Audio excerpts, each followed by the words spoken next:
What's going on, guys? Unknown Player here, and today what I've got for you is some brand new Call of Duty Ghosts gameplay. I'm going to go ahead and assume that you've all seen the actual footage, the actual stream, the thing that I was talking about all week, pretty much, the Call of Duty Ghosts All Access stream.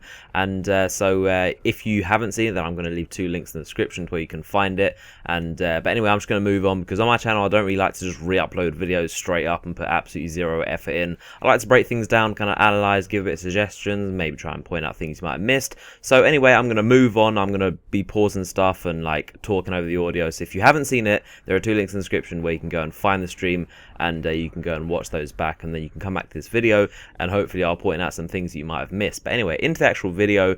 The first mission was into the deep, and this is mostly just swimming, to be honest. There was nothing really out of the ordinary. It's literally just anything you'd find in any other Modern Warfare game. It was just swimming through an underwater mission with this underwater gun. And one interesting thing was the actual gun firing. This gun is called the APS. It's an underwater gun.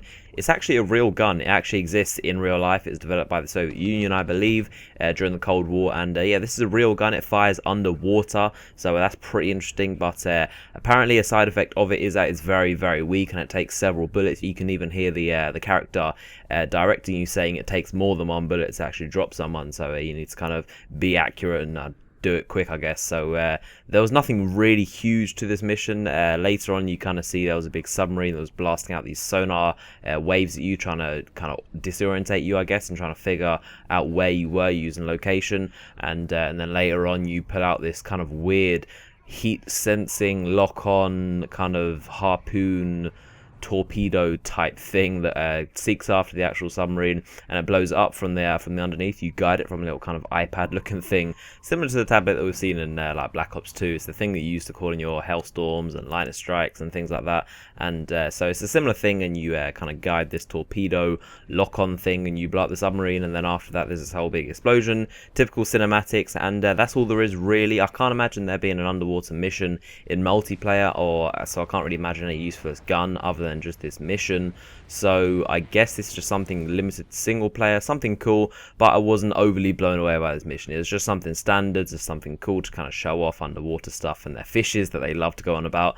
And then the second mission is way more interesting. It's called No Man's Land, and this is where you're with your dog, who is actually named, the dog's name is Riley, and you're with a friend. It could possibly be the brother that they were talking about, but I'm not too sure about that. They're really keeping loads of information about this to their chests, and they're not giving out any details about the actual story. They didn't even mention the year this is set. All they said is, I think it was the date. It said the mission name, which was No Man's Land, and it said the date. I think it was June 7th, and they're really not giving out any information, and so this is all we could see. Now, the main thing about this mission was the dog. We can see three main features about the dog, all utilizing the things I was talking about before, and this is the vibration sensors of the cameras. There are three main features that this dog actually can use, and this is number one, reconnaissance, to actually scout out enemies. It can go around stealthily, look where they are, and using the camera that I was talking about and the vibrations to direct the dog, whose name is Riley.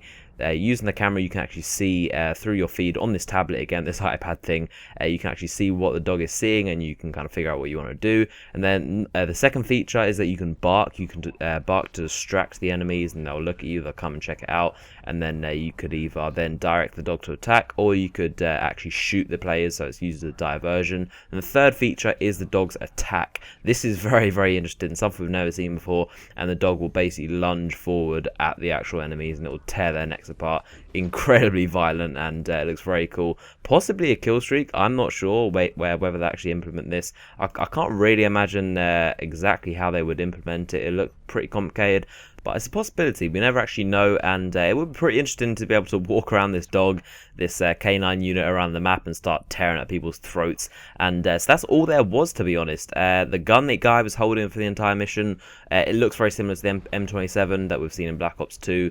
It was suppressed as well, but I'm not a gun guy, so don't quote me. It could be a different gun altogether. Maybe it's just a similar model, but it looks very similar to the M27.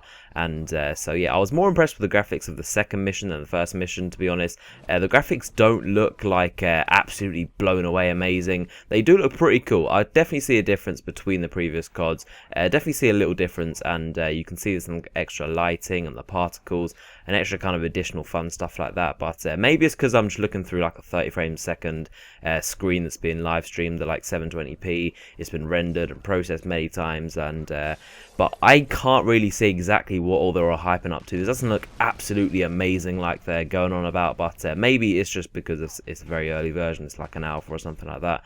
But I'm still looking forward to the future and what Infinity Ward have to offer. Being optimistic about the game, I'm definitely looking forward to it. I'm definitely going to be getting it, obviously, and I'm interested to share more information as it comes out with you guys. But I hope you enjoyed this video. I'd like to know what you guys think of this game so far. Leave a comment in the comment section, and leave a like on this video if you enjoyed it. Subscribe for more videos, and I'll see you guys later.